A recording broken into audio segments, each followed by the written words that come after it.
என் பொண்ணோட hair cut டே தான் அன்னைக்கு. நேராக ஹேர் கட் பண்ண கூட்டிகிட்டு போயிட்டோம். என்ன தான் சென்னையில் இருந்தாலும் ஊரில் வந்தால் தான் என் பொண்ணு அழுகாமல் ஹேர் கட் பண்ணிப்பாள். அதனால் மோஸ்ட்லி நான் அம்மா வீட்டுக்கு வரும்போது தான் ஹேர் கட் பண்ணி விட்டுருவேன். இந்த தடவை ரொம்ப முடி வளர்ந்த மாதிரி இருந்துச்சு. அவளுக்கு ரொம்ப தலை வேர்த்துக்கிட்டே இருக்கும். அதனாலேயே நாங்கள் ஹேர் கட் பண்ணி விட்ருவோம். இன்றைக்கி வந்து மஷ்ரூம் கட்டிங் தான் பண்ண சொல்லியிருந்தேன். அவங்க அழகாக பண்ணி விட்டாங்க. இங்கே மட்டும்தான் அழுகாமல் சமத்தாக உட்காந்து கட் பண்ணிப்பாள். அவங்களும் அழகாக கட் பண்ண ஸ்டார்ட் பண்ணிட்டாங்க.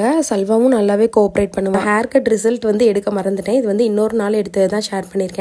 இந்த மாதிரி தான் வந்துருந்துச்சு ஹேர் கட். இது வந்து ஹேர் கட் பண்ணி ஒரு 2 days கழிச்சு எடுத்த வீடியோ. ஹேர் கட்லாம் முடிச்சுட்டு நேராக வீட்டுக்கு வந்து அம்மா வந்து மீன் குழம்பு செஞ்சுட்டாங்க. சோறும் ரெடி பண்ணிட்டு மீனும் வறுத்துட்டாங்க. பிரியாணி மட்டும் ஒரு ஆள் பிரியாணி என்ன பண்ண சொல்லியிருந்தாங்க. அன்னைக்கு சந்தையில் மீன் இறால்லாம் எடுத்துட்டு வந்திருந்தோம். மீன் குழம்புலாம் அம்மா வச்சோன்னா பிரியாணி வந்து நான் செஞ்சுட்டேன். ரொம்பவே சூப்பராக வந்துருந்துச்சு. அன்னைக்கு நல்லா உதிரி உதிரியாக வந்துருந்துச்சு. பார்க்குறதுக்கும் நல்லா இருந்துச்சு, டேஸ்ட்டும் நல்லா இருந்துச்சு. என்னதான் பிரியாணி இருந்தாலும் என்னோட ஃபேவரட் மீன் குழம்புங்கிறனால நான் மீன் குழம்பு போட்டு சாப்பிட்டு முடிச்சோன்னே அடுத்து நிறைய வேலை இருந்துச்சு எனக்கு. சாப்பிட்டு முடிச்சுட்டு ஒரு 3 o'clock இந்த வேலையை முடிச்சிடலான்னு இறங்கிட்டேன். நான் ஒரு 2 நாளாகவே இந்த வேலை பெண்டிங்கில் வச்சுருந்தேன்.